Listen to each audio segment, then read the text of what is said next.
Muhammed'ine layık olalım. Sen demişsin ki İnne Allah'a yuhibbü't tevvabin. Tevbe edenleri sever. Ya Rabbi biz de tevbe ederiz. Ya Rabbi bizi sevginize layık kıl.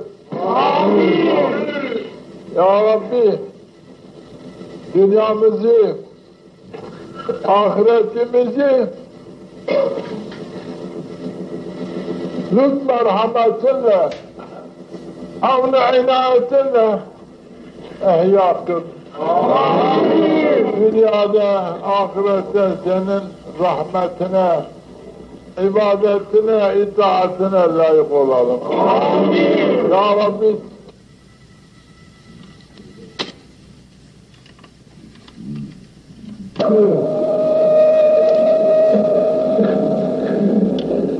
sabah namazından sonra, akşam namazından sonra 10 dakika La ilahe illallah vahdehu la şerike leh lehul mulku ve lehul hamdu yuhyi ve yumiit ve hu ala kulli şeyin kadir 10 dakika derse يجب فعلنا إلينا من النار اللهم ادخلنا الجنة bunun kendisine vurduran akşam sabah namazından sonra akşam namazından sonra vurduran kimseler cennette tevşik bulmuştur.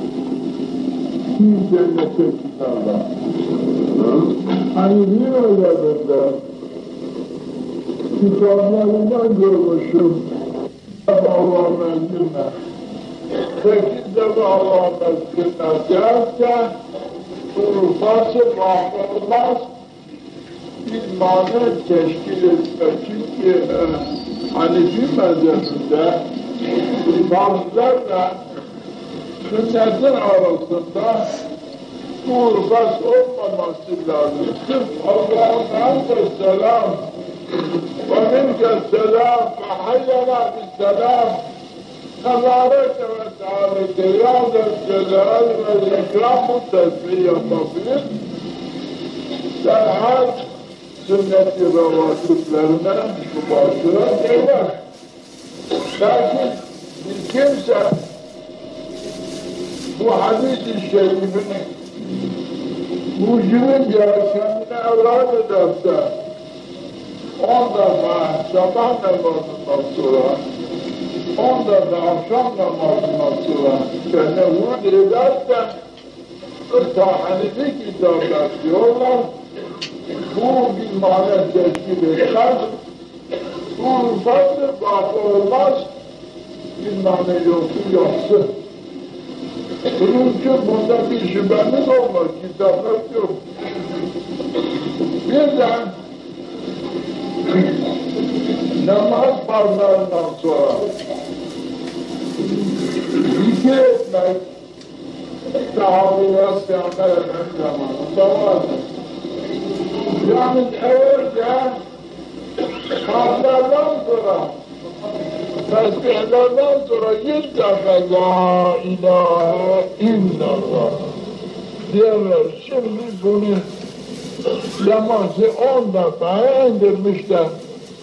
Binaenaleyh bir kimse 10 defa kelime-i tevhid farzlardan sonra yaparsa cemaat ile birlikte büyük bir fazileti bir şahı var. Çünkü Cenab-ı Resul-i Ekrem buyururlar ki Yedullah ma'al cemaat. Cemaat birlikte zikrederse La ilahe illallah hepsi birlikte diyecekler olursa mutlaka bu zikrin faydası tabi çok olur faydası olur. Çünkü o kendi kulağına la ilahe illallah, o bizim kulağına la ilahe illallah, kalpleri de ağzıyla beraber onun için o cemaatin kalbi hepsi bir olur. Cenab-ı Hak yani birisini ihsan ederse hepsine ihsan olur. Onun için de ulema, selef-i salihin Hazlardan sonra onlarda bir de ulemalar, İslam ulemaları bu hususta muttasıptırlar. Cemaat olarak Resul-i Ekrem sallallahu aleyhi ve sellem üzerine salavat getirilecek olursa bu salavat zaten Resul-i Ekrem Musa'da işidir. O cemaati görürsün, vaziyetlerini görür. Onun için ulemalardır ki siz birlikte salavat getirdiğiniz zaman sesinizi hoş edin. Çünkü sen Resul-i Ekrem seni görüyor. Senin sesini işitiyor. Senin ahvalında onu sever. Sevmenin derecesi ne? Nereye kadar varmış ise bunu görür. Onun için diyoruz, o zaman hürmet de Resul-i Ekrem üzerine birlikte Allahümme salli ala seyyidina Muhammedin ve ala ali seyyidina Muhammed bi'adedi kulli daim ve devain ve barik ve sellim aleyhi ve aleyhim kesiren kesiren. Böyle selayla söylenirse Resul-i Ekrem bu cemaati görür, Allah perde kaldırır, görür. Bu cemaatin birlikte sedasını işitir ve bilir ki onun için ulemalar demiş, ben büyük ulemalardan da işittim diyor. Siz bu zaman sesinizi hoş edin ve muhabbetini, sevgisini Resul-i Ekrem'e gösterin ki seni görsün ki onu seviyorsun, ona hürmet ediyorsun, onun üzerine selavat getirirsin. Çünkü Resul-i Ekrem buyurmuştur, her kim ki benim üzerime selavat getirirse Cenab-ı Hak Teala Hazretleri ona 10 rahmetli ihsanı. Her kim ki benim üzerime selavat getirirse melaike-i kiram bunun için 10 defa af mağfiret dilerler. Onun için bu selavatta çok büyük faydaları var.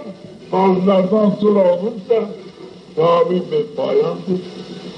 Her bir Müslüman, yani mezhep, yani değil, her bir Müslüman bu zikir, bu ibadeti yapar, mezheplere şamil gelmez, ister Hanefi olsun, isterse Şafi olsun da namazdan sonra kelime-i tevhid imandır. Kapılar açıktır. Melaikeler namaz kılındığı zaman melaikeler hazır olurlar.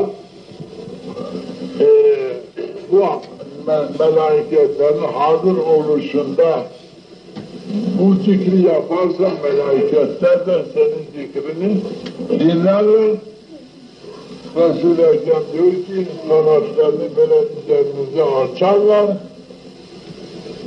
Sizin için Cenab-ı Hak Teala Hazretlerine affettiğini dilerler. Bir de Kur'an buyurur.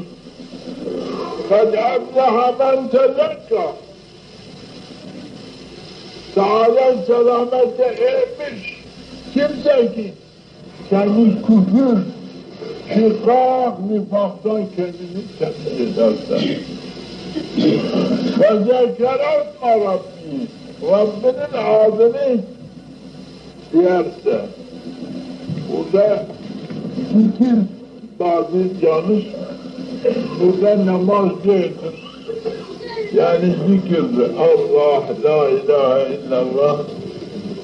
Zikir ederse, fesarra, namaz kılarsa bu üç amel kimse orada cennete gider.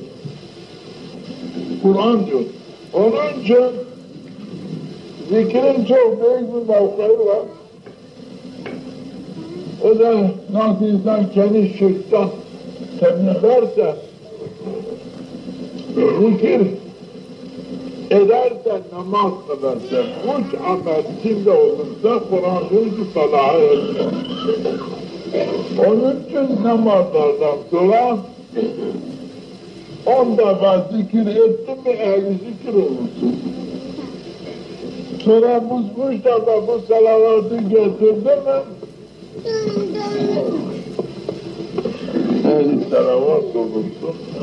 Bir de bu salavatı daimi okuyan kimseler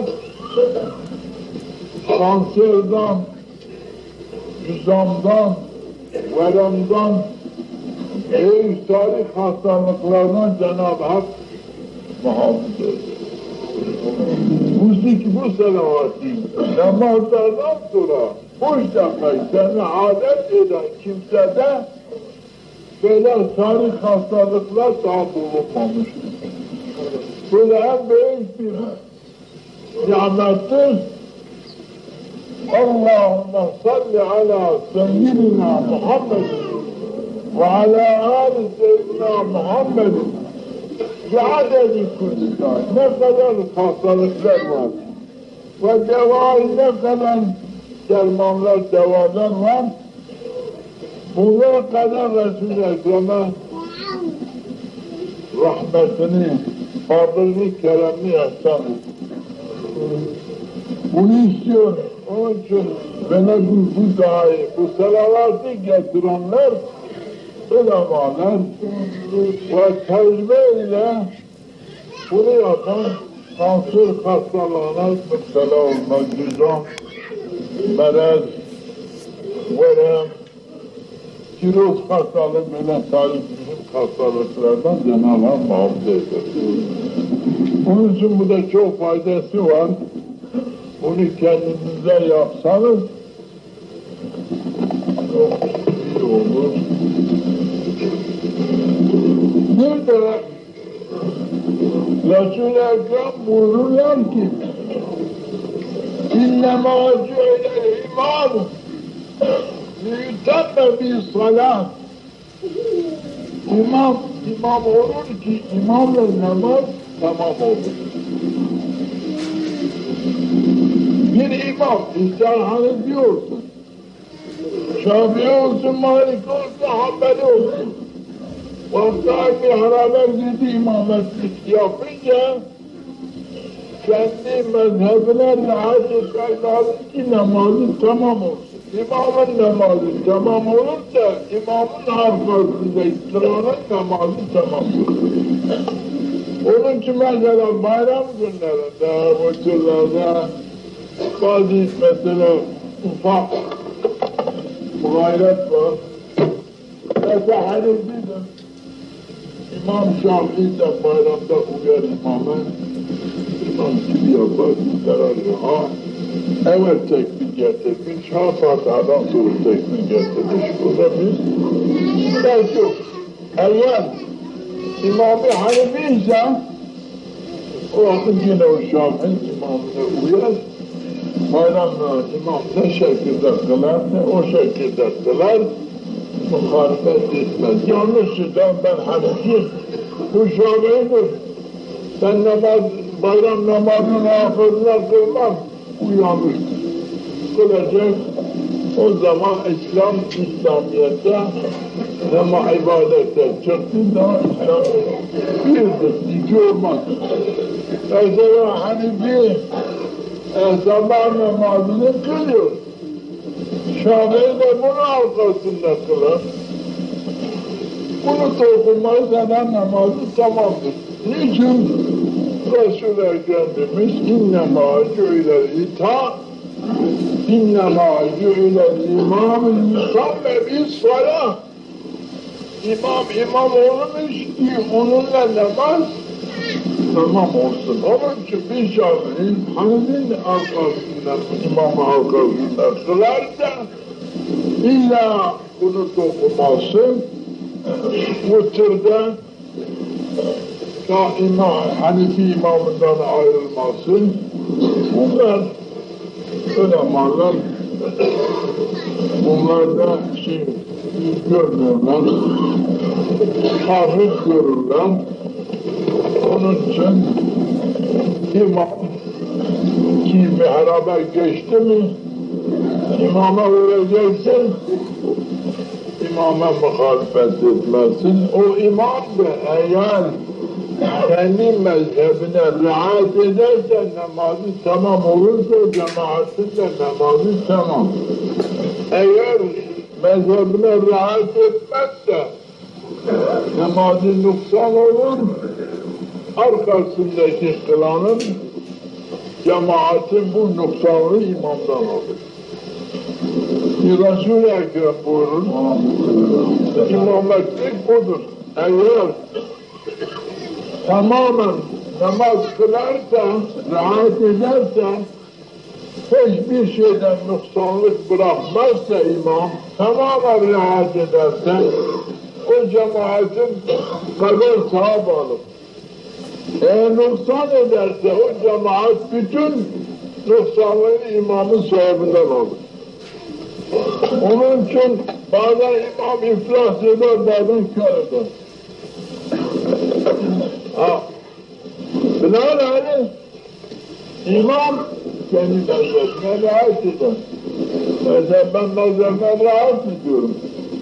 Hak yoktu. Besmele'yi alenen getirmişim. Veya gizli getirmişim. Bunda bir namazı biz zarar verecek bir şey yok. Lakin ben neredeyse benim cemaatim Hanefi'dir, hoşlarına gitmez. Çok görürler bana, öyleyse ben de gizli besmeleyi çekeyim. Namazın noksan olur. Noksan olunca cemaat benim sistemden bu noksanlığı benden alır. Niye? Ben mezhebime rahat ederim, ben de onların sahibini alırım. Ben de onlara kadar savunum. Niye sahibini onlara veririm? Mesela Hanefi mi imamı? İsterse bir tane Şafii'nin önünde kılarsa ona sünnet olur ki besmeleyi çeker gizli. Yani aleni cehri olmaz. Eğer o da Hanefi Şafii'lerin kaldırası için besmeleyi açıp cehre çekerse namazında noktalıdır. Onun için imamın arkasından kıldığınız zaman imama rahat etmek, onun gibi namaz kılmak, tafrit sokmamak lazım.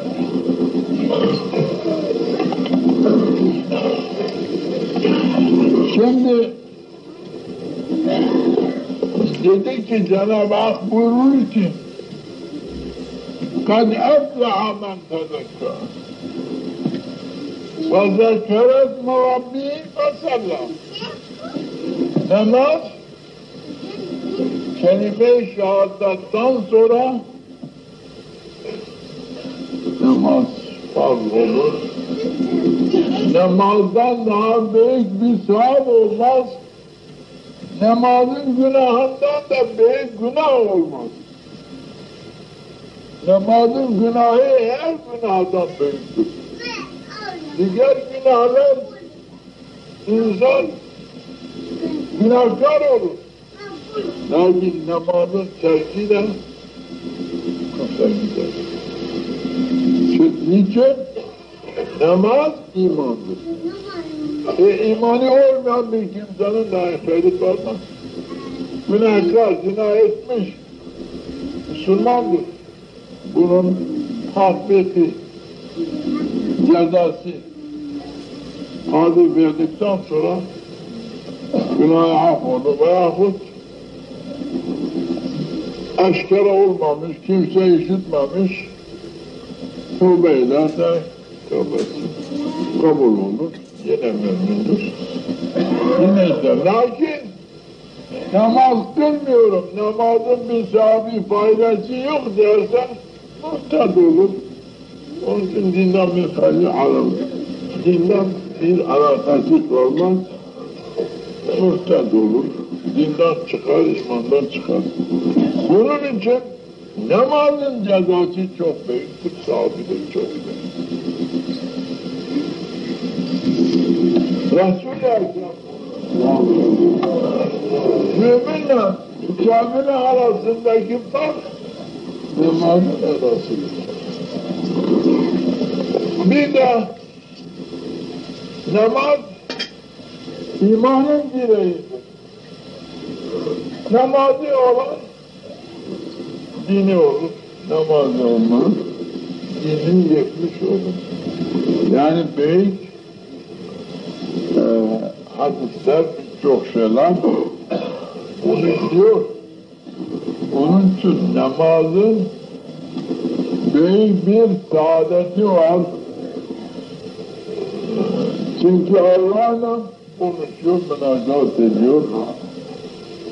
Mi'racı, müminin mi'racıdır. Cenab-ı Hak onu görüyor. Cenab-ı Hak onun okumasını işitiyor. Cenab-ı Hak onun kalbini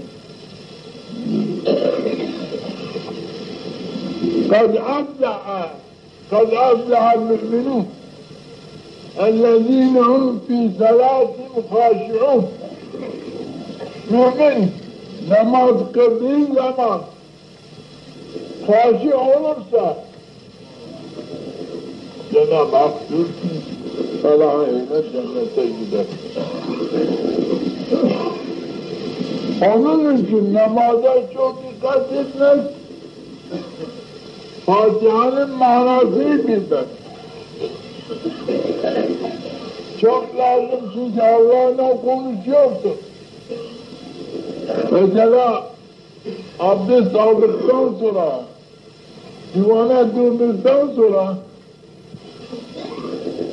Euzubillahimineşşeytanirracim diyorsun. Ya Rabbi, ben şeytan-ı-racim'in vesvesesinden sana sığınırım diyorsun. Allah'ın emri de var. Bismillahirrahmanirrahim. Rahman ve Rahim olan Zat-ı Kibla Hazretlerin adıyla namazıma başlıyorum. Rahman'ın manası, yani Cenab-ı Hak Teala Hazretlerinin rahmeti, ihsanı bir payandır, herkese var. İster kafir, ister mümin, ister dindar, ister dinsiz, ister müti, ister asi, ne olursa olsun Cenab-ı Hakk'ın dünyada rahmetinden istifade eder, rahmetli herkes için böyle bir payandır.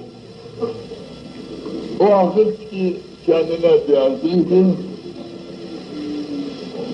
bakın, ya bak Cenab-ı Hak onu inkar eden kimselere büyük ihsanlar yapıyor, lütuflar ediyor, onu yok. O vakit diyeceksek zaten Cenab-ı Hak rahmandır. Rahmetli herkes için olur. Ya değil, iyiliği için değildir. İyidir.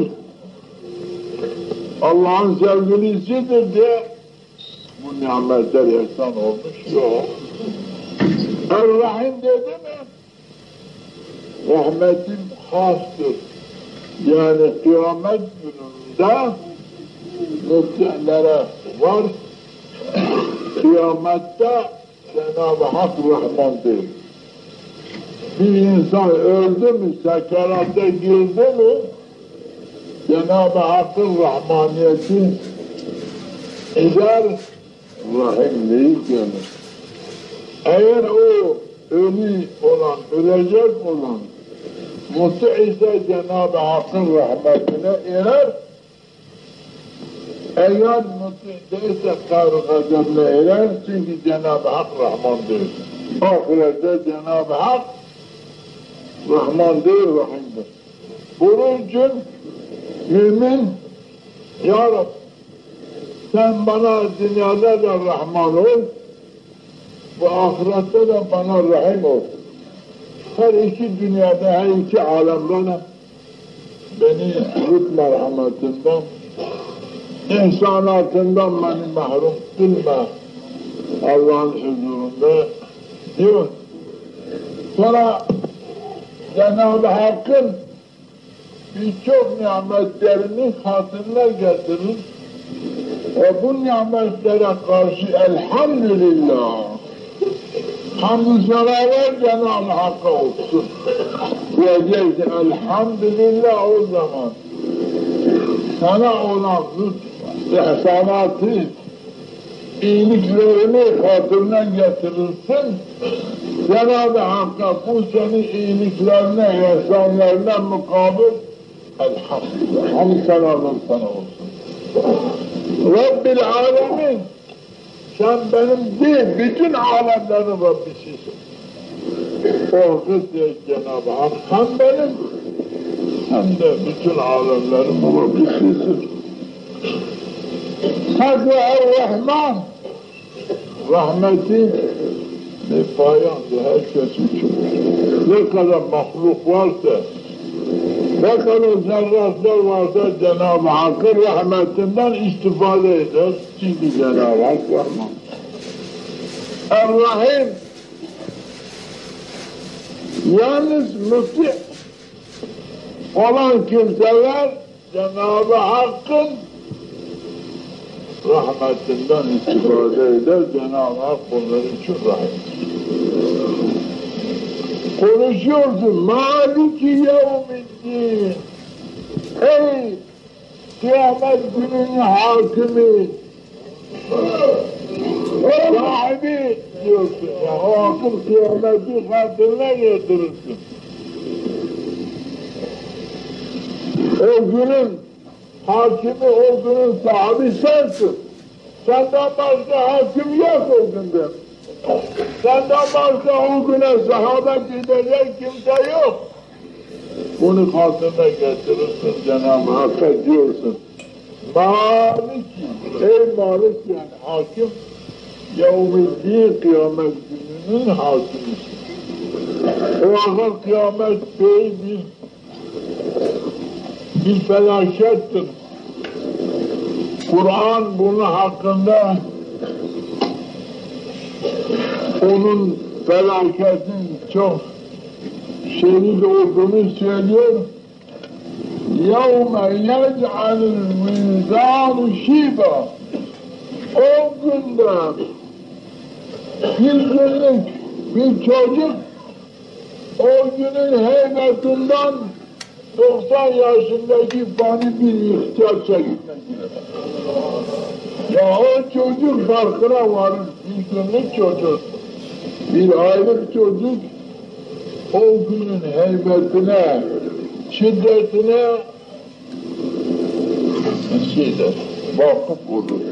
Halbuki dünyada bir çocuk dünyaya yıkılırsa, boğazlarsa ne yapsan farkına değil.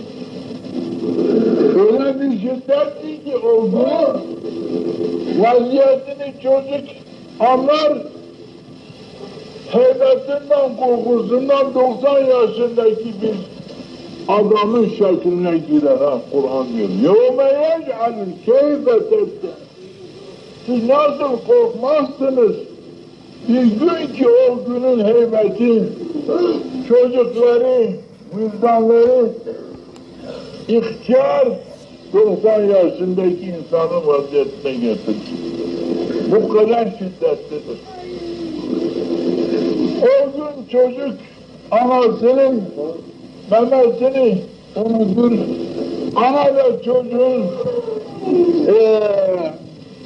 mememi almış çocuğunu unutur. Böyle bir gündür. Ne kadar gebe olan her şey o gün heybetinden haberi var eder diyor. Görürsün ki bütün insanlar sarhoş görüyorsun. Lakin bunlar vakit şarap içmiş diye sarhoş değiller. Velakinne azâbellâhi şedid. Allah'ın azabı çok şedid olduğu için herkesi sarhoş görüyorsunuz. Kur'an diyor, فَلَا تَسْمَوْ اِلَّا هَمْسَا. Kıyamet gününde bütün mahluklar bundan başka bir şey. Yani bundan başka bir şarkıdan başka konuşmak istemezsen فَلَا تَسْمَوْ اِلَّا هَمْسَا. Bu başka bir şey yoktu, o kadar şiddetli. Onun için Cenab-ı Hak huzurunda bu günü hatırına getirince abi sen beni o günün azabından, rezil rüsvalığından beni hesabına et. Amin.